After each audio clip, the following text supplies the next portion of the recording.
మీకా 2వ అధ్యాయము 12వ వచనం చదువుకుందాం.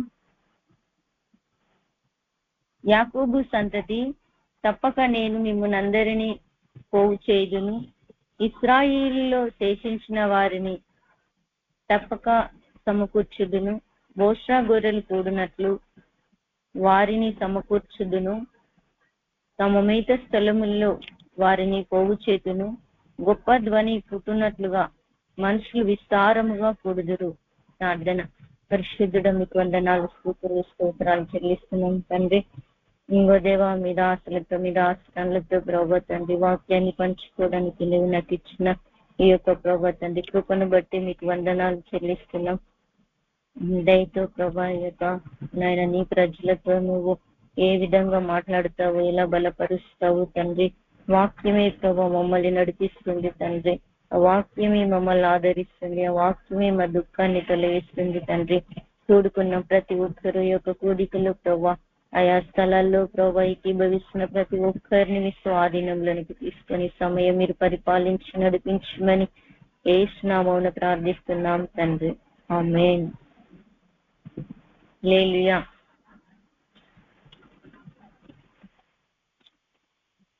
దేవుడు ఈరోజు మనకి ఒక మాట చెప్తున్నాడు. ఇశ్రాయేలీలో ఒకవేళ మరి శేషించబడిన వారిగా ఉంటున్నామేమో, యాకోబు సంతతిలో మరి ఉంటున్నటువంటి మనము తప్పక నేను మిమ్మల్ని అందరినీ పోగు చేయుదును. అంటే ఒకవేళ చెదిరిపోయినటువంటి పరిస్థితుల్లో ఉన్నప్పటికీ కూడా దేవుడు అంటున్నాడు, వారిని నేను తప్పకుండా వారిని నేను పోగు చేస్తా అని చెప్తున్నాడు. శేషించిన వారిని తప్పక నేను సమకూరుస్తా. అంటే ఎక్కడెక్కడ ఏ స్థలాలకు కుటుంబాలు చెదిరిపోయినాయో, మనశ్శాంతి లేక ఏ విధమైన చెదిరిపోయినటువంటి పరిస్థితుల్లో ఉన్నారో అయినప్పటికీ దేవుడు అంటున్నాడు, వారిని నేను మేత స్థలములలో మరి ఎలాగైతే ఆ యొక్క దావీదు భక్తుడు అంటాడు, యెహోవా నా కాపరి, నాకు లేమి కలగదు, పచ్చిక గల చోట్ల ఆయన నన్ను పరుండ చేయును. మేత స్థలములలో దేవుడు నిన్ను నన్ను పోగు చేసి మరి మనకు బలపరుస్తాడు. బలపరచడమే కాదు కానీ ఆయన మనని సమకూరుస్తాడు. బోస్రా గొర్రెలు కూడినట్లు, అంటే బలమైన గొర్రెలు కూడినట్లు దేవుడు సన్నిధిలో శ్రేష్టమైనటువంటి వారిగా దేవుడు మరి మనని పోషిస్తాడు, నడిపిస్తాడు. గొప్ప ధ్వని పుట్టినట్లుగా మనిషి విస్తారముగా మనం అనుకుంటున్నాం, అయ్యో మేము పాడైపోయామేమో, అయ్యో మా పరిస్థితి దిగజారిపోతుంది అని చెప్పి ఒకవేళ రోజు రోజుకు పరిస్థితులు అనుకూలంగా లేకపోయినప్పటికీ దేవుడిచ్చినటువంటి వాక్యం, దేవుడిచ్చినటువంటి వాగ్దానం, దేవుడిచ్చినటువంటి ప్రవచనం, దేవుడు మనము మీద నమ్మకం పెట్టుకొని దేవుడి వైపు చూస్తూ ఉంటే దేవుడు ఈరోజు మనకు పూర్ణ హృదయంతో దేవుడి వైపు మనం ఎప్పుడైతే తిరుగుతామో దేవుడు అంటున్నాడు. ఇక్కడ ఇర్మియా గ్రంథంలో కూడా ఇదే మాట దేవుడు చెప్తాడు 14వ వచనంలో, నన్ను నేను మీకు కనపరుచుకొందును, ఇదే యెహోవా వాక్కు, నేను మిమ్మల్ని చెరలో నుండి రప్పించేదని, నేను మిమ్మల్ని చెరపెట్టి ఏ జనుల్లోనికి ఏ స్థలంలోనికి మిమ్మల్ని తొలివేసితును, ఆ జనులందరిలో నుండి ఆ స్థలములన్నిటి నుండి మిమ్మల్ని సమకూర్చి రప్పించేదని, ఇదే యెహోవా వాక్కు, ఎచ్చట నుండి మిమ్మల్ని చెరకు పంపితును, అచ్చటికే మిమ్మల్ని మరలా రప్పించును. అంటే దేవుడు మనము మాట వినకపోవడం ద్వారా ఏమైపోతామంటే చెరలోనికి వెళ్ళిపోయిన పరిస్థితులు వస్తాయి. యాకోబు మరి సంతతిలో మరి పోగు చేయబడము అంటే వారు చెదిరిపోయినట్టే కదా. మరి ఇశ్రాయేల్లో శేషము అంటే వారు కూడా చెదిరిపోయినట్టే కదా. దేవుడు అంటున్నాడు, చెదిరిపోయినటువంటి వారిని దేవుడు అదే నష్టంలో, అదే కష్టాల్లో, అదే పరిస్థితుల్లో ఉండి కూలిపోవడం దేవుడికి ఇష్టం లేదు. చెరలోనికి పంపింది ఎందుకు? ఆ చెరలో దేవుడు ఏం నేర్పించాలనుకుంటున్నాడు, ఆ చెరలో దేవుడు ఎలా ఉండాలనుకుంటున్నాడో ఆ విధంగా అక్కడే 29 అధ్యాయంలో ఇర్మియా గ్రంథంలో 13వ వచనంలో అంటాడు, మీరు నన్ను వెదికిన ఎడల, పూర్ణ మనస్సుతో నన్ను గురించి విచారణ చేయుని ఎడల. ఎప్పుడు వెతుకుతారు, ఎప్పుడు కనుగొంటారు? ఒక చెరలో, ఒక పరిస్థితుల మధ్యలో మనము దేవుడిపై ఆధారపడతామేమో, పూర్ణ హృదయంతో మనం వెతుకుతామేమో, పూర్ణ మనస్సుతో విచారణ చేసి ఏంటి దేవా ఈ పరిస్థితి అని అడుగుతామేమో అని దేవుడు కొన్ని సందర్భములు మనల్ని మరి చెరలోనికి పంపుతాడు. అక్కడ దేవుడు మనకు సత్యాన్ని నేర్చుకున్న తర్వాత ఆయన మనల్ని పోగు చేసి ఒక చోట కుటుంబాలను కడతాడు, ఒక చోట పరిచర్యలు స్థిరపరుచుతాడు, ఒక చోట పరిస్థితులన్నీ కూడా మనయి నలుదిశలుగా మనం ఒకవేళ చెరపట్టబడి తరమబడుతున్నామేమో దేవుడే సమకూరుస్తాడు. సమకూర్చిన తర్వాత ఇక మనము రోజు రోజుకు మనుషులను సంపాదించుకుంటాం. బోస్రో గొర్రెలు కూడినట్లు దేవుడు అనేకులటువంటి గొర్రెలు మంచి మంచి శ్రేష్టమైనటువంటి వారిని దేవుడు మన యుద్ధకు నడిపించి మేత పెడతాడండి. మేత స్థలములను సమకూరుస్తాడు, మంచి వాక్యాన్ని అందిస్తాడు. మంచి నేలలో పడిన విత్తనము ఎలా ఫలిస్తుందో అలాగున మరి దేవుడు శ్రేష్టమైనటువంటి వారిగా దేవుడు పోషిస్తా ఉంటాడు, బలపరుస్తా ఉంటాడు. వాక్యం ద్వారా, దర్శనం ద్వారా, ప్రత్యక్షత ద్వారా దేవుడు నడిపిస్తాడు. అప్పుడు దేవుడు మనకేం చేస్తాడు తెలుసా? జెఫన్యా గ్రంథంలో 3వ అధ్యాయంలో లాస్ట్ 19-20 వచనాల్లో ఉన్నట్లుగా దేవుడు సమకూర్చి నేను మీకు మంచి ఖ్యాతిని సమకూర్చిన తర్వాత ఇవన్నీ జరుగుతాయి. సమకూర్చబడే వరకు కూడా మనము పరిస్థితులను చూడకుండా మనము దేవుడు మనల్ని ఎలా ఉండాలనుకుంటున్నాడో, మనము శేషంగా మిగిలినటువంటి మనము తప్పకుండా దేవుడు మనల్ని సమకూర్చే వరకు కూడా మనము దేవుడి యొద్ద నేర్చుకోవాల్సినటువంటి ఏంటి అనేది మనము బాగా జాగ్రత్తగా కలిగి మనం నడవడం నేర్చుకుంటే గనుక దేవుడు ఏ విషయంలో మనకు నేర్పాలనుకుంటాడో అవన్నీ కూడా మనం నేర్చుకోవాలి. అప్పుడు నేర్చుకున్నామనుకో దేవుడు సమకూరుస్తాడు. సమకూర్చిన తర్వాత మనకు మంచి పేరు తీసుకొస్తాడు. మంచి పేరు కాదు, ఖ్యాతి తీసుకొస్తాడు. ఇది ఎవరు గ్రహిస్తారు? ఇది వివేకము కలిగి ఎవరు పోరాడతారు? దేవుడు అంటాడు సామెతల గ్రంథంలో, వివేకము కలిగిన నాయకుడవై నువ్వు యుద్ధము చేయాలి. మనం క్రైస్తవ జీవితం అంతా కూడా దేవుడు మనకి అప్పగించిన పనిలో మనం రోజు యుద్ధ రంగం ఇది. యోబు భక్తుడు అంటాడు 7వ అధ్యాయంలో యోబు గ్రంథంలో, నరుని కాలం అంతయు కూడా యుద్ధ దినములే, నరుని దినములన్నీ యుద్ధ కాలములు కాదా అని అంటాడు. నరుని దినాలు మనం ఒక యుద్ధ రంగములో ఉన్నామండి. యుద్ధ రంగములో, పందెపు రంగంలో పరిగెత్తేవాడు ఎలా పరిగెత్తుతాడో మనము కూడా క్రైస్తవ జీవితంలో అలా పరిగెత్తాలి, అలా నడిపించబడాలి దేవుడి చేత. దేవుడి చేత మనం ఎప్పుడైతే సమకూర్చబడతామో యుద్ధంలో పోరాడతామండి. యుద్ధంలో పోరాటమే కాదు కానీ మంచి పేరు, మంచి ఖ్యాతిని దేవుడు తీసుకొస్తాడు. ఇర్మియా గ్రంథంలో 9వ అధ్యాయంలో ఏమని వాక్యం సెలవిస్తుంది అనంటే 17వ వచనంలో, సైన్యములకు అధిపతి యెహోవా సెలవిస్తున్నాడు. ఏం సెలవిస్తున్నాడు? ఇలాగూ సెలవిస్తున్నాడు. అలాగూ అనంటే మనం దేవుడి యొద్ద ఎలాగూ నేర్చుకోవాలి? ఏం నేర్చుకోవాలి అంటే చూడండి, ఆలోచించండి. దేవుడు చెరలోనికి ఎందుకు పంపాడు? ఆలోచన చేయండి. రోదనము చేయి స్త్రీలను కనుగొనుడి. ఎవరు కన్నీటితో ప్రార్థన చేస్తారో వారు 2-3 ఎక్కడ కూడి మరి ఏకీభవిస్తారు, వాళ్ళని పిలుచుకొని మీరు కన్నీళ్లతో ప్రార్థించండి, రోదనము చేయండి. ఎస్తేరు చూడండి ఏం చేసింది? యూదులకు రక్షింపబడే పరిస్థితులు వాళ్ళకు మరి కనబడట్లేదు. యూదులకు మరి అహస్వరోషు రాజు చేత ప్రజలందరికీ కూడా మరి నష్టం కలగటానికి, యూదులను నశింప చేయటానికి మరి ఆమాను పురుకొల్పాడు. అహస్వరోషు రాజు మరి ముద్ర వేశాడు వారందరినీ కూడా నశింపజేయమని చెప్పి. కానీ మొర్దెకై గమనించాడు. పరిశుద్ధాత్మ యొక్క ఆలోచన చేత మొర్దెకై నడిపించబడినప్పుడు తన యొక్క ఎస్తేరు మరి దేవుడు అతన్ని పురుకొల్పినట్లుగా ఎస్తేరు ప్రార్థించినప్పుడు మరి అక్కడ ఆ యొక్క యూదులకు రక్షణ కలిగింది. ఎస్తేరు సరిచేసుకునేటి అన్ని కూడా సరిచేసుకుంది, హెచ్చరిక పొందింది, ఆలోచించింది. ఆమె ఒక రాజు గృహంలో ఉన్నందుకు నువ్వు తప్పించబడతావేమో, కానీ యూదులకు వేరేక మార్గమున రక్షణ కలుగుతుంది, కానీ నీవు మాత్రం తప్పించుకోలేవని చెప్పి మొర్దెకై హెచ్చరిక చేశాడు. హెచ్చరిక చేసినప్పుడు ఆలోచించిందండి. ఈ రోజు మనం ఒక మంచి స్థితిలో ఉంటున్నప్పుడు ఒక వాక్యం మనకి హెచ్చరిక వచ్చిందనుకోండి, ఒక వాక్యం మనం సరి చేసుకోమన్నదనుకోండి, ఈ రోజు దేవుడు నిన్ను నన్ను సమకూర్చడానికి, నిన్ను నన్ను నడిపించడానికి పరిశుద్ధాత్మ దేవుడి యొక్క స్వాధీనంలోనికి మనం ఎప్పుడైతే వెళ్తామో, దేవుడు మనకు ఆలోచనకర్తగా ఉండి పరిశుద్ధాత్మ చేత సేవకుల ద్వారా, పరిశుద్ధాత్మ చేత దర్శనము ద్వారా, పరిశుద్ధాత్మ చేత స్వరము ద్వారా దేవుడు మనల్ని నడిపిస్తాడు. ఎస్తేర్ నడిపించబడింది, అంతే, ఏం లేదు. దేవుని యొక్క ఆలోచనను మరి తృణీకరించలేదు. హెచ్చరిక చేయడం ద్వారా దేవుడు ఒక స్వాధీనంలోనికి వెళ్ళిపోయింది. 3 రోజులు ఉపవాసం ఉంది. తాను తన చెలికెత్తలు దేవుడి సన్నిధిలో ప్రార్థించారు. ఈరోజు మనకిచ్చిన ఈ సమయం మనం దేవుడి సముఖంలో ఎలా ఉంటున్నాం?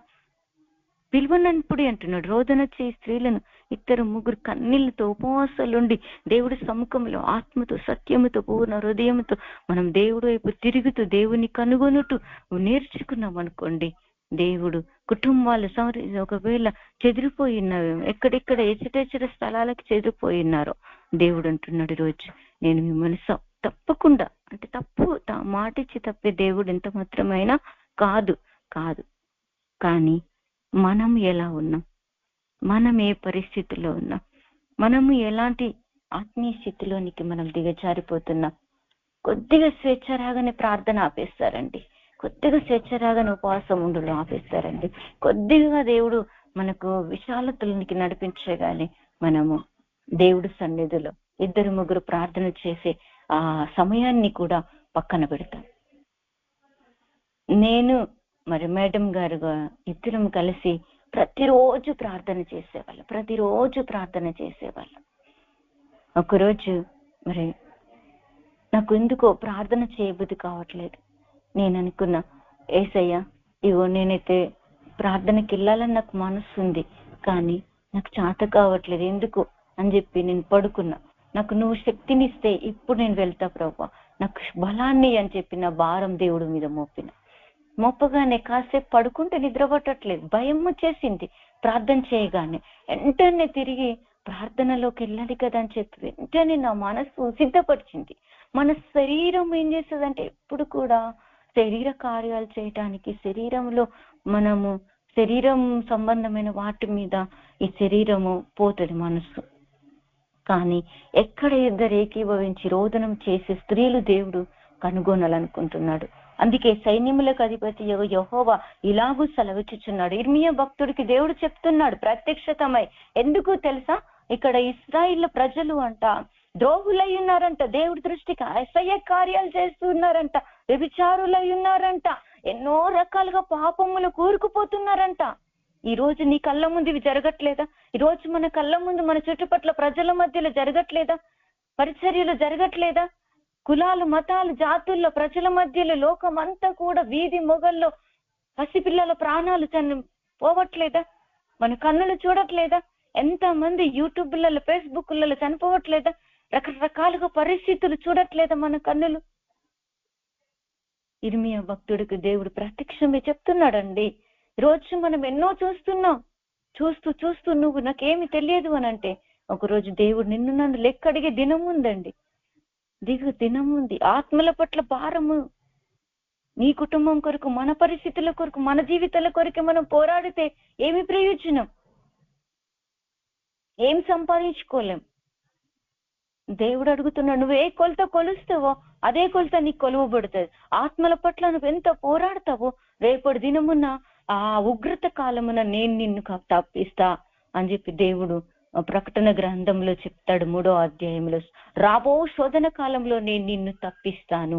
తప్పించాలంటే లోకంలో నువ్వు నేను ఎలా ఉండాలి? రోదనము చేయి స్త్రీలారా, అన్నిటితో అంగలార్చండి, విద్య నేర్పండి మీ పిల్లలకు, మీ సంఘానికి, మీ కుటుంబాలకు, మీరుంటున్న స్థలాల్లో అని చెప్పి దేవుడు ఇర్మియా భక్తుడు ఆనాటి ప్రజలకు హెచ్చరిక చేస్తున్నాడండి. ఆ రోజు ఎస్తేరుకు హెచ్చరిక చేశాడు. అందుకే చూడండి, ఆలోచించండి, రోదనము చేయి స్త్రీలను కనుగొనండి, వారిని పిలువనంపండి, తెలివిగల స్త్రీలను, మళ్ళా ఎవరంట? తెలివిగల స్త్రీలను కనుగొనండి, వారిని పిలువనంపుడి, పిలిచి వారికి ఎలా ప్రార్థించాలో మరి నేర్పండి అని చెప్పి దేవుడు అంటున్నాడు.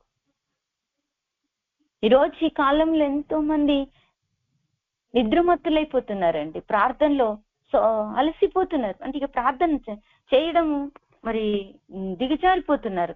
అందుకే మొదటి కొరింథీ పత్రికలో 10వ అధ్యాయంలో 12వ వచనం 13వ వచనంలో ఒక మాట చెప్తాడు దేవుడు కొరింథీ సంఘస్థులకు.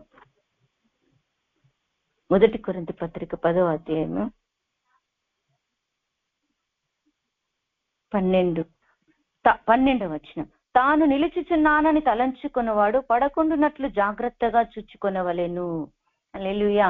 ఏంటంట, ఈరోజు నేను నిలబడ్డాను అనుకుంటున్నామేమో, దేవుడు ఎలా పరిస్థితులను ఎటువైపు తిరుగుతాయో తెలియదు. శేషించబడిన వారి ప్రజలుగా దేవుడి దృష్టిలో మనం ఉంటే ఆయన మనం తప్పకుండా పోగు చేసి సమకూరుస్తాడు. తప్పిపోయి ఉంటున్నటువంటి మనం ఎలా ఉండాలి? పరిస్థితులు ఎదుర్కొంటున్నటువంటి మనం ఎలా ఉండాలి? దేవుడు యాకోబు సంతతి ఎవరు? ఇశ్రాయేలు శేషించబడిన ప్రజలు ఎలా ఉండాలి? ఒక దినము ఒక రీతిగా నడుచుకుంటున్నాం, ఇంకొక దినం ఒక రీతిగా నడుచుకుంటున్నాం. తాను నిలుచుచున్నానని అనుకున్నవాడు పడకుండా తన విశ్వాస జీవితాన్ని కాపాడుకోవడం నేర్చుకుంటే దేవుడు నిన్ను పోగు చేయబోతున్నాడు, దేవుడు నిన్ను సమకూర్చబోతున్నాడు. దేవుడు ఇశ్రాయేలు శేషించబడిన ప్రజలుగా దేవుడు కనుచూపు మేరలో మనం ఉంటే ఎక్కడెక్కడ మనము శ్రమలు ఎదుర్కొంటున్నాము, ప్రతి స్థలంలో నుంచి దేవుడు మనల్ని సమకూర్చి ఖ్యాతి, మంచి పేరు దేవుడు తీసుకొస్తాడు. ఫస్ట్ మనలో ఏముండాలి? పోరాటం ఉండాలి. ప్రార్థనలో స్త్రీలారా కన్నీళ్లు విడిచి ప్రార్థించండి. మనము నడిపించబడడం, మనం ఎలా నడిపించబడుతున్నాం, ఏ విధంగా మనం ప్రవర్తన మారుతుంది, మన విశ్వాస జీవితం ఎటుపోతుందో మనం ఇవన్నీ కూడా గమనించి తెలుసుకొని నడవాలి. అందుకే సామెతల గ్రంథంలో ఒక మాట ఉంటది, 23వ అధ్యాయం 29వ వచనంలో 23వ అధ్యాయం 29వ వచనంలో ఎవరికి శ్రమ, ఎవరికి దుఃఖం, ఎవరికి జగడములు, ఎవరికి చింత, ఎవరికి హేతువు లేని గాయములు, ఎవరికి మంద దృష్టి అని అడుగుతున్నాడు. ఈరోజు శ్రమల్లో ఉన్నావేమో, ఎందుకు శ్రమ వచ్చింది, ఎవరికి శ్రమ అంటే ఆలోచన చేయి. శ్రమ ఎందుకు వచ్చింది ఆలోచన చేయి. దేవుడు నిన్ను సమకూర్చాలనుకుంటున్నాడు. శ్రమ ఎందుకు వచ్చిందో గ్రహించుకొని నేర్చుకో. ఎవరికి జగడములు, కుటుంబంలో గొడవలు, చికాకులు ఎందుకు అవుతున్నాయి తెలుసుకుందాం. ఎవరికి చింత, ఈరోజు నువ్వు చింతతో దినాలు గడుపుతున్నావంటే ఎందుకు? రోదనము లేదు కుటుంబాల్లో, ప్రార్థనలు లేవు కుటుంబాల్లో, దేవుడి సముఖంలో పోరాటం లేదు, ప్రార్థనలు లేవు. దేవుడు నీకు చింత ఉందంటే, చింతలో నుంచి నువ్వు బయటకు రావాలంటే ఏం చేయాలి? కుటుంబంలో జగడాలు అంటున్నాయంటే ఎందుకు జగడాలు ఉన్నాయి, ఏంది తెలుసుకోవాలేమా? తెలుసుకోవాలి. తెలుసుకోకపోతే మనం యేసు ప్రభు నమ్ముకుని ఎందుకండి? కుటుంబాల్లో మనశ్శాంతి లేకపోతే ఎందుకండి? చింత, జగడాలు, చికాకులు, గొడవలు, ఎవరికి హేతువు లేని గాయాలు, అంటే కారణం లేకుండానే హృదయం అంతా గాయం. ఎందుకు? ఏ విధంగా మనం అలాంటి పరిస్థితులు ఎదుర్కొంటున్నాం అనేది మనము ఆలోచన చేయాలి. ఎవరికి హేతువు లేని గాయములు, ఎవరికి మంద దృష్టి అంటే మందమైపోతాం. ఇప్పుడు తాగినోడు ఏమైపోతుందో తర్వాత అర్థం కాదు. అలాగే మనము ద్రాక్షారసము చేత పొద్దుపుచ్చుకునే వారికి, ఇక్కడ అంటున్నాడు ద్రాక్షారసము చేత పొద్దుపుచ్చు వారికే కదా. ద్రాక్షారసం తాగిన వాడికి ఏం జరుగుతుందో తెలియదు. తాగినప్పుడు ఒక మాట, తాగుడు దిగినాక ఒకటి మాట. కలిసిన ద్రాక్షారసము రుచి చూడ చెరుపు వారికే కదా. తాగిన తర్వాత ఇచ్చకపు మాటలు, వ్యర్థమైన మాటలు, పనికి మళ్ళా మాటలు ఎందుకు పిలిచాడు దేవుడు? పిలిచిన పిలిపేంటి? నువ్వు ఒక శ్రమలో ఉన్నావు, ఒక చింతలో ఉన్నావు, ఒక గాయాల్లో ఉన్నావు, పరిస్థితులు తెలియకుండానే, ఏం తప్పు లేకుండానే మనకు ఒక్కొక్కసారి శ్రమలు ఎదుర్కోవాల్సి వస్తుంది. ఎందుకు దేవుడు నా పరిస్థితిని దేవుడు తీసుకొచ్చాడు? ఈ రోజు ఆ లోపాలు సరి చేసుకుంటే దేవుడు ఇశ్రాయేలులో శేషించబడిన వారిని దేవుడు సమకూర్చబోతున్నాడు. ఒక శేష జీవితముగా మనం మార్చబడాలంటే ఈరోజు దేవుడు శేషించబడిన లెక్కలో నీవు నేనున్నామా? యాకోబు సంతతిలో నీవు నేనున్నామా? దేవుడు అలాంటి వారిని తప్పకుండా కరుణిస్తాడు. కరుణిస్తా అంటున్నాడు. కరుణించాలి అంటే మన ప్రవర్తన, మన మాట తీరు, మన నడక తీరు, మన విశ్వాస జీవితం. నేనైతే ఎప్పుడు వాక్యం విన్నప్పుడల్లా నా నోరును సరి చేసుకుంటా, నా చెవులను సరి చేసుకుంటా, నా చూపులను సరి చేసుకుంటా. క్షణం క్షణం ప్రార్థనలో ఖర్చు, రోజుకు 4 పూటలు ప్రార్థన చేసిన ప్రతి సమయములో నన్ను నేను అన్ని విధాలుగా నల్లగొట్టుకొని పరిశుద్ధపరుచుకుంటా, పవిత్రపరుచుకుంటా, హృదయం పగులగొట్టుకుంటా దేవుడి సముఖంలో. దేవుడు నేను సమకూరుస్తున్నాడు ఖచ్చితంగా. ఒక సమయం ఉంది చూడండి, రోమాపత్రికలో 15 అధ్యాయములు 13వ వచనంలో దేవుని వాక్యం ఏం సెలవిస్తుంది? రోమాపత్రిక 15 అధ్యాయము 13వ వచనం.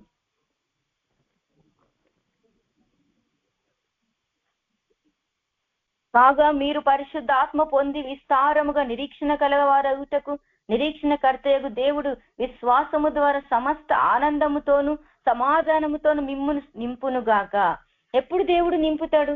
మనం ఒక మంచి పనులు చేస్తే దేవుడు మనల్ని నింపుతాడు. ఒక సత్క్రియలు చేస్తే దేవుడు మనల్ని నింపుతాడు. ఆ పనులు మనం చేయాలంటే మంచి నిరీక్షణ కలిగి ఉండాలి. ఏంటి? పరిశుద్ధాత్మ శక్తి చేత మనం పొంది మంచి పనులు చేయాలి.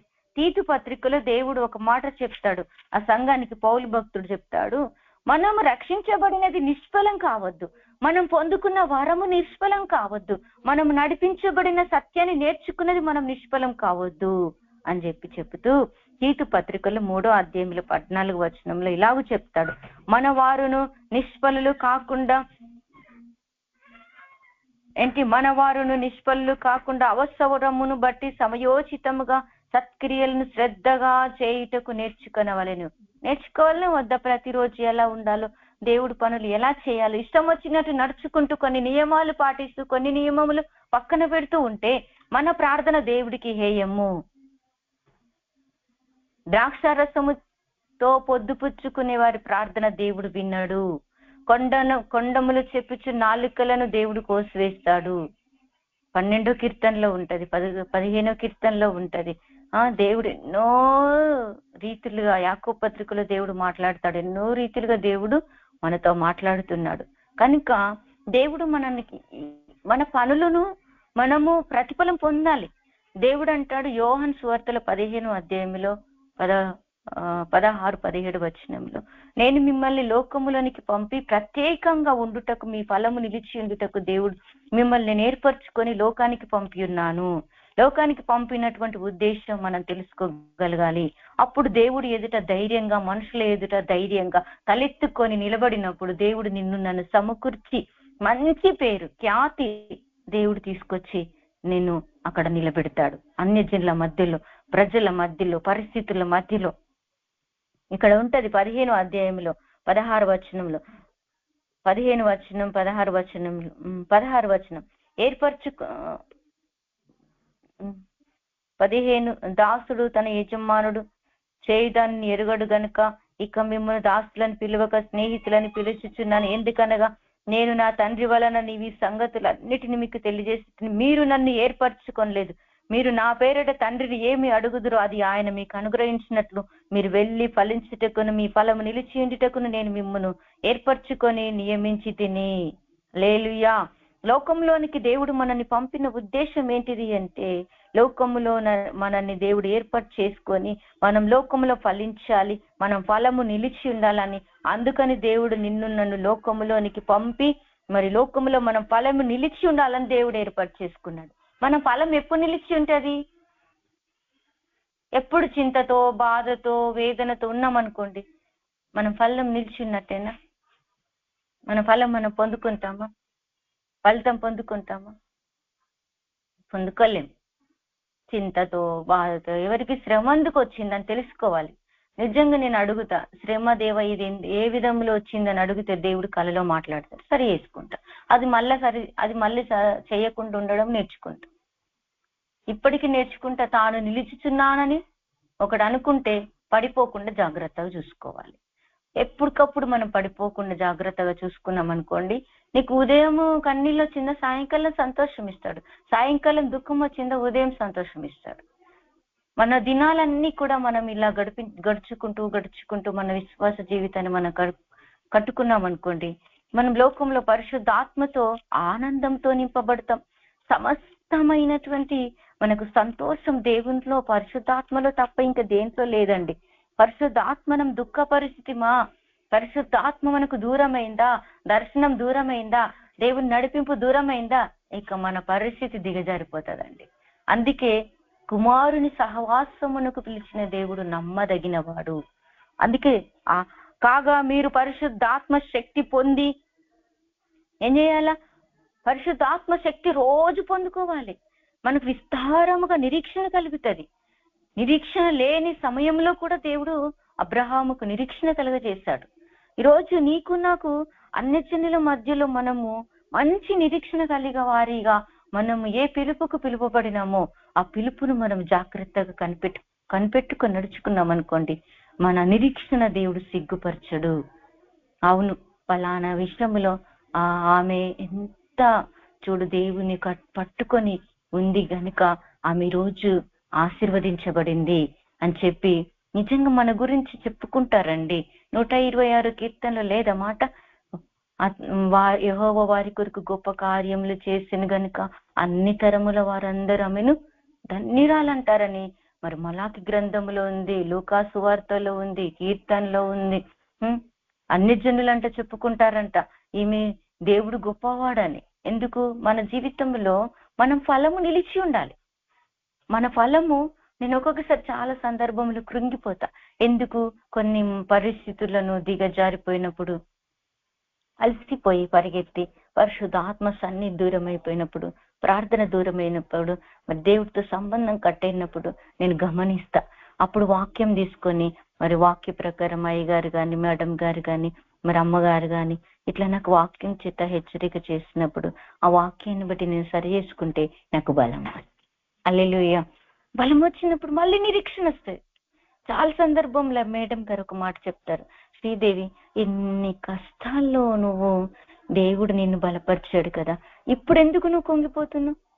నీ బలమంతా ఏమైపోయింది అంటే నీ గురి పోయింది, నీ తలంపులు పక్కకు పోయినాయి, నీది ఎక్కడ పోయిందో చూసుకో.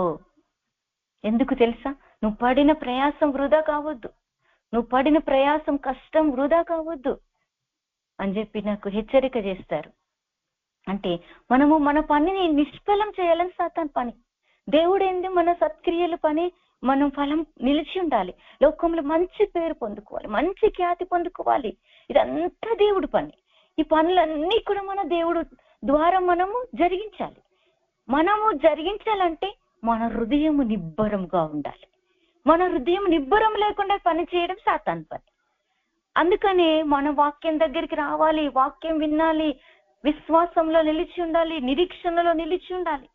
ఇవన్నీ ఎవరి వల్ల జరుగుతాయంటే కేవలం పరిశుద్ధాత్ముడు మనలో పని చేయటం ద్వారానే. ఈ పరిశుద్ధాత్మ దేవుడు మనలో లేడనుకోండి, నిలిచి ఉండలేం, నిరీక్షణ ఉండదు. దేవుడేమో ఇశ్రాయేలు ఎవరైతే శేషించబడతారో నేను వారిని తప్పకుండా సమకూర్చబోతున్నానని దేవుడు వాగ్దానం చేస్తున్నాడండి. ఎంత గొప్ప దేవుడు! యాకోబు సంతతిలో మనం పట్టుదలతో ప్రార్థన చేస్తే మనం ఆయన సంతతిలో ఉంటాం. పోగు చేస్తాడు దేవుడు. చెదిరిపోయినావాను, ఈరోజు నీ కుటుంబం చెదిరిపోయిందాను, నీ పరిస్థితులు చెదిరిపోయినట్లున్నాయేమో. ఇర్మియా కాలములో ఈ ప్రవక్త అయినటువంటి ఇర్మియా ఎలా హెచ్చరిక చేస్తున్నాడో, కన్నీళ్లు కారుస్తున్నాడో ఆలోచన చేయండి. అడుగుతున్నాడు ఈరోజు. కన్నీటితో ఏ సంఘం అయితే ఆత్మల పట్ల భారముతో ప్రార్థిస్తారో వారిని దేవుడు సమకూర్చబోతున్నాడు. నేనైతే ఎప్పుడు చూస్తా, గమనిస్తా, ఆత్మీయ తండ్రి గారు ఎన్ని పరిస్థితులు వచ్చినా కన్నీళ్లతో, రోదనముతో, ఉపవాసాలతో, అక్కలు చూడు ఎప్పుడు చూసినా ఉపవాసాలు, మేడం గారు ఎప్పుడు చూసినా ప్రార్థనలు, రోదనం చేయడం, పురికొల్పడం, నాకు అది ఎప్పుడు నేను గమనిస్తా. చిన్న శ్రమన పరిస్థితిలో ప్రార్థన ప్రార్థన. అదే మనం ఎందుకు చేయకూడదండి? మనకెందుకు ఆ పేరు తెచ్చుకోకూడదు? ఈ పని ఎవరు జరిగిస్తారంటే పరిశుద్ధాత్మ మంట ఎవరిలోనైతే ఉంటుందో, ఆత్మల పట్ల భారం ఎవరిలో ఉంటుందో వాళ్ళు ఖచ్చితంగా ఈ పని చేయగలుగుతారు. చూడండి, రోమా సంఘానికి దేవుడు పౌలు భక్తుడి ద్వారా ఇలా పురుకొల్పుతున్నాడు. వాళ్ళ ఆత్మ చల్లారిపోయింది. వారి ఆత్మ యందు ఆసక్తికి లేదు, శరీర సంబంధమైన ఆసక్తి, అది పనిచేయదు. రోజు నువ్వు పొందుకున్న మేలు, పొందుకున్న కార్యాలు, పొందుకున్నటువంటి సత్యాలు అవి ఆగకూడదు. నేర్చుకున్నటువంటి మనం నిలిచి ఉండాలి, మన ఫలము నిలిచి ఉండాలి, దేవుడు ఏర్పరచుకున్న ఫలితం నిలిచి ఉండాలి. నాకైతే అదే ఆశ, అదే రోషం, ఇప్పటికి అదే రోషం. నాకేమున్నా లేకున్నా, తిండున్నా లేకున్నా, మంచి బట్టున్నా లేకున్నా, ఎవరు ప్రేమించినా ఎవరు ప్రేమించకున్నా, ఎవరు సేద తీర్చినా ఎవరు సేద తీర్చకున్నా, దేవుడితో సంబంధం కలిగి ఉంటే మన దృష్టి పక్కన పోదండి. ఈరోజు నీ గురి ఎక్కడ పోతుందో చూసుకుందా. చూడండి, గల్తీ పత్రిక. ఈరోజు నీకు చింత ఉందేమో, ఈరోజు నీకు దుఃఖం ఉందేమో, ఈరోజు నీకు మంద దృష్టి ఉందేమో, ఆత్మీయతలో గుర్తించలేని స్థితిలోనికి వెళ్ళిపోయామేమో. గల్తీ పత్రిక 5వ అధ్యాయం 20వ వచనం చూద్దాం ఒకసారి. 5:20 చూసిన తర్వాత మరి ఆ 16 నుండి కూడా మనము చదువుకుందాం. చూడండి, 20వ వచనం. విగ్రహారాధన, అవిచారము, ద్వేషములు, కలహము, మత్సరములు, క్రోధములు, కక్షలు, భేదములు, విమతములు, అసూయలు, మత్తతలు, అల్లరితో కూడిన ఆటపటలు మొదలైనవి, వీటిని గుర్చి నేను మునుపు చెప్పిన ప్రకారము ఇట్టి వాటిని చేయువారు దేవుని రాజ్యమును స్వతంత్రించుకొనరేనని మీతో స్పష్టంగా చెప్పుచున్నాను. హల్లెలూయా. చూడండి, ఎక్కడైతే ఈ భేదాలు, కలహాలు, అభిచారాలు, విగ్రహములు, కలహాలు, మత్సరములు ఇవన్నీ ఎక్కడైతే ఉంటాయో అక్కడ శరీర కార్యాలు ఉంటాయండి. అందుకే దేవుడు మీరు విగ్రహారాధనకు దూరంగా పారిపోండి అని కొలస్సీ పత్రికలో దేవుడు 3వ అధ్యాయంలో చెప్తాడు. తర్వాత జారత్వముకు మీరు దూరముగా ఉండుడని కొరింథీ సంఘస్థులకు చెప్తాడు. తర్వాత ఇంకా సామెతల గ్రంథంలో 7వ అధ్యాయములో ఇంకా ఏమని చెప్తాడంటే 7వ అధ్యాయం 5వ వచనంలో, మీరు ఈ కట్టడలను, ఆజ్ఞలను మీరు హృదయం అనే పలకల మీద మీరు ముద్రించుకున్నప్పుడు 7వ అధ్యాయం 5వ వచనంలో నీవు ఆలోచన, నీవు జారస్త్రీ యొద్దకు పోకుండాను, ఇచ్చకములాడు పరస్త్రీకి లోబడకుండాను నిన్ను కాపాడుతాయి. ఏంటి కాపాడుతాయి? దేవుని ఆజ్ఞలే. ఏంటి కాపాడుతాయి?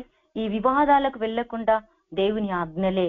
దేవుడు నీకు రోజు ఏది ఆజ్ఞాపిస్తున్నాడో ఆ పని రోజు చేయడం మనం నేర్చుకుంటే, జ్ఞానంతో నీవు అక్కవని, తెలివితో నీవు చెలకత్తవని అని చెప్పమన్నట్లుగా మనం రోజు నడుచుకుంటామండి. ఇలాంటి నడిపింపు ఈ రోజు నీకుందా? ఈ రోజు లేకుంటే గనుక, దేవా ఇలాంటి నాకు నడిపింపు కావాలి. నేను అట్లనే అడుగుతా, అక్క నాకు ఏదైనా నేర్పిందా? మేడం అయ్యగారు నాకు ఏదైనా వాక్యంతో నేర్పారా? అది ఆ వాక్యం తెచ్చుకొని ఖచ్చితంగా దేవుడి దగ్గర నేను అడుగుతా, దేవా ఈ నడిపింపు నాకు కావాలి. ఈ నడిపింపు లేకపోతే నేను ఫెయిల్ అవుతా. నిన్నటి దినం గ్రూపు వాక్యంలో ఆత్మీయ తండ్రి గారు వాక్యం బోధిస్తూ ఉంటే నాకు చాలా నాలో ఒక మంట కలిగింది. ఏంటిదంటే, మేము ఫెయిల్ కావద్దు ప్రభువా.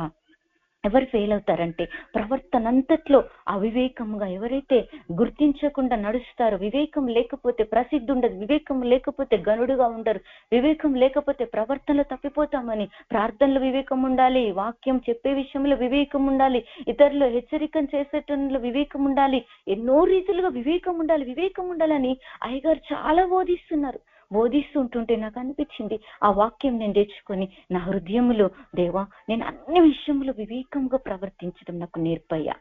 ఇలా నేను నేర్పిస్తే, ఇలా నేను నేర్చుకుంటే నేను శత్రువుకు దొరకకుండా తప్పించబడతా. అప్పుడు నేను ఫెయిల్ గాను. అది నా గురి అయి ఉండాలి ప్రభు. దేవుడి దగ్గర నేను అడుక్కుంటున్నా. ఈరోజు విన్నప్పుడు నువ్వు దాన్ని ఎంతగా నీ హృదయంలోనికి తీసుకుంటున్నావు. ఎప్పుడైతే ఈ విధంగా మనం ఉండమో అది మనము తప్పిపోతామన్నట్టు. అంటే ఎవరు కూడా మనము దేవుడిలో స్థిరంగా బలంగా ఉండడం మన వల్ల కాదు, మనం నడవలేము. అందుకనే దేవుడు మాటికి మీరు ఇలా ఉండండి, మీరు ఇలా ఉండండి అని రోజు హెచ్చరిక చేస్తున్నాడు, రోజు వాక్యం ద్వారా బలపరుస్తున్నాడు. అలా మనం ఎప్పుడైతే బలపరచబడతామో మనం శరీర కార్యాలకు, అల్లర్లకు, దుష్టత్వానికి, పనికిమాల స్వభావాలకు అన్నిటికీ కూడా మనము దూరంగా ఉండగలగటానికి మనమే అపవిత్రతలోనికి పోకుండా, జారత్వంలోనికి పోకుండా మరి మనము నడుచుకోవడానికి సిద్ధపడతాం. అదే గల్తీ పత్రికలో 5వ అధ్యాయంలో 16వ వచనంలో దేవుడు గల్తీ సంఘస్థులకు పౌలు భక్తుడి ద్వారా ఏమని చెప్తున్నాడు చూడండి. నేను చెప్పినదేమనగా ఆత్మానుసారంగా నడుచుకొనుడి. అంటే ఎప్పుడైతే మనం ఆత్మకు లోబడి ఆత్మ చేత నడవడం మనం నేర్చుకుంటామో ఇవన్నిటికీ మనం దూరంగా ఉంటామండి. ఇవన్నిటికీ దూరంగా ఉంటాం. దూరంగా మనం ఉన్నప్పుడు దేవుడు మనల్ని కాపాడతాడు. అప్పుడు ఏం జరుగుతుంది? శరీరము ఆత్మకు, ఆత్మ శరీరమునకు విరోధముగా అపేక్షించును. ఇవి ఒకదానికొకటి వ్యతిరేకముగా ఉన్నవి గనుక మీరు దేని చేయ నిశ్చయింతురో వాటిని చేయకుందురు. మీరు ఆత్మచేత నడిపింపబడిన ఎడల ధర్మశాస్త్రమునకు లోనైన వారు కారు. ధర్మశాస్త్రం ఏంటిది? కొట్టుకు కొట్టు, తిట్టుకు తిట్టు, కొలతకు కొలత, ఒక చెంప మీద కొడితే ఇంకొక చెంప మీద చూపాలే ధర్మశాస్త్రం. అట్లా. కానీ ఇప్పుడు ఏంటిది? నిన్ను వలె నీ పొరుగువాను అని ప్రేమించమని ఇప్పుడు. అయితే మనం ఏం చేయాలి? ఆత్మ చేత మనం నడిపించబడితే మనం శరీరానికి లోనుగా, శరీరం మన మీద పనిచేయదు. ఇస్మాయేలుకు ఇస్సాకుకు ఎప్పుడు పోరాటమే, కానీ ఇస్సాకు వాగ్దాన సంబంధుడు కనుక గెలిచాడు. మన శరీరము ఇస్మాయేలు, ఆత్మ ఇస్సాకు. మనము ఎప్పుడు కూడా ఆత్మ సంబంధమైనటువంటి మనము శరీర సంబంధంగా ఈ ఒకదానికొకటి ఎప్పుడు పోరాటాలు ఉంటాయి.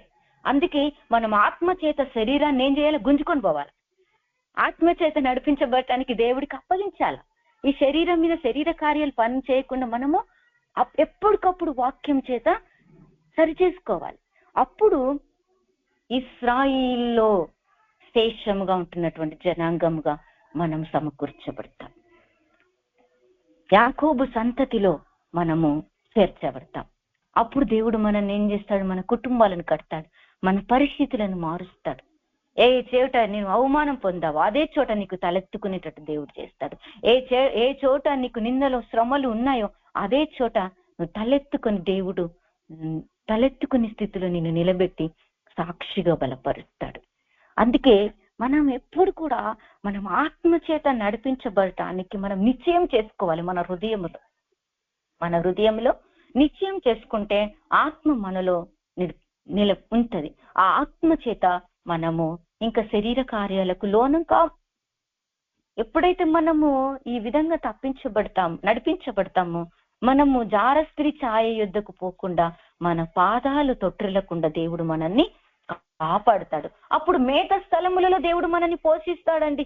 మేత ఉందనుకోండి, ఎద్దు మేసిందనుకోండి, బలంగా మంచిగా తయారై మంచిగా పిల్లలని కంటే మంచిగా పుష్టిగా పొందుకొని పిల్లలని కన్నీ మంచిగా పాలిస్తుంది, మంచిగా సమృద్ధిగా. అట్లా మనము కూడా బోస్రా గొర్రెలు కూడినట్లుగా దేవుడు బలమైనటువంటి పరిచర్య మనకు అప్పగించబడుతుంది. మనం దినదినము అభివృద్ధిలోనికి వస్తాం. మనం అభివృద్ధిలోనికి వస్తే ఇక కరువు ఉంటుందా? చింత ఉంటుందా? దుఃఖం ఉంటుందా? మంద దృష్టి ఉంటుందా? మన పని నిష్ఫలం కాదు. మనం పడిన ప్రయాసం దేవుడు ఫలితం ఇస్తాడండి. ఈరోజు నిజంగా అసలు కొన్ని సందర్భంలో అక్క శ్రీదేవి ఆమె కంట్లల్లో ఆ కన్నీరు ఎప్పుడు ఆగుతుందా అని దేవుడి సన్నిధిలో కన్నీరు కార్చేదంట. నా కొరకు మేడం గారు ఆమె ముఖంలో నేను నవ్వు చూస్తానా అన్నట్టుగా మేడం గారు దేవుడి సన్నిధిలో పోరాడేదంట, ప్రార్థించేదంట మేడం గారు. నాతో చాలా సందర్భంలో నేను అనుకున్నా, శ్రీదేవి నీ ముఖంలో అసలు సంతోషం నేను చూస్తాను అనుకున్నా. కానీ దేవుడు గొప్పవాడు.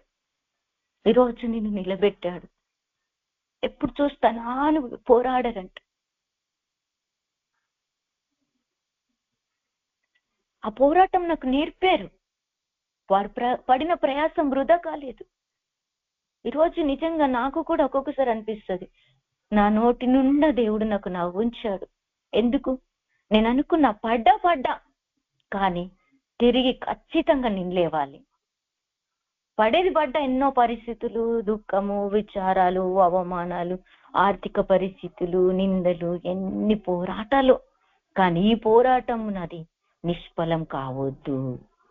లోకములోనికి నన్ను ఏర్పరచుకొని ఫలితం నేను పొందాలి, ఫలము నిలిచి ఉండాలి, ఆ ఫలము నేను అనుభవించాలి, నా తండ్రిని నేను మహిమపరచాలి. అలా పోరాటం నాలో ఈ రోజుకు కూడా రగులుతూనే ఉంటదండి.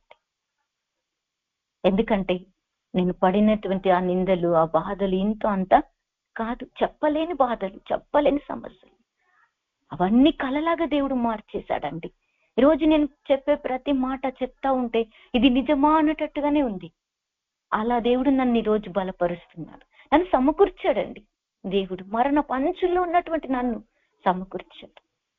మనుషులందరి చేత చిన్నదానిగా, ఎన్నిక లేని దానికి అయిపోయాను ఒకప్పుడు. కానీ దేవుడు నాకు ఇచ్చాడు ఘనత. ఎంత కృప అండి, ఎంత కృప! ఆ కృప నా కన్నులో ఎదుట పెట్టుకుంటానని దావీదు భక్తుడంట. అందుకే ఎప్పుడు కూడా నేను ఆ మాట నాకు ఇష్టం. ప్రభా, నీ కృప నీ లేకపోతే ఈ రోజు నేను ఉండేదాన్ని కాదు. నాకు ఈ ఆత్మీయులు ఈ సత్యం నేర్పకపోతే ఈ రోజు ఉండేదాన్ని కాదు. అందుకు నేను నమ్మకంగా ఉండాలని ఆశపడతా ప్రభా. అది నాకు నేర్పని అడుగుతా. తాను నిరీక్షిస్తున్నానని ఎవడైతే అనుకుంటే పడిపోకుండా చూసుకోవాలి. ఇప్పుడు నేను పడిపోకుండా కట్టేది ఎవరు తెలుసా? కేవలం దేవుని వాక్యమే, కేవలం దేవుని నడిపింపే, పరిశుద్ధాత్మ సహవాసమే. అందుకని వాక్యానికి లోబడదాం. ఇటు వాక్యం దేవుడు దీవించును గాక. ఆమేన్. ఈ వాక్యాన్ని దేవ మా హృదయములందరిలో స్థిరపరచు, బలపరచమని యేసు నామమున ప్రార్థిస్తున్నాం. ఆమేన్. హల్లెలూయా. అక్క వాళ్ళ సమయం.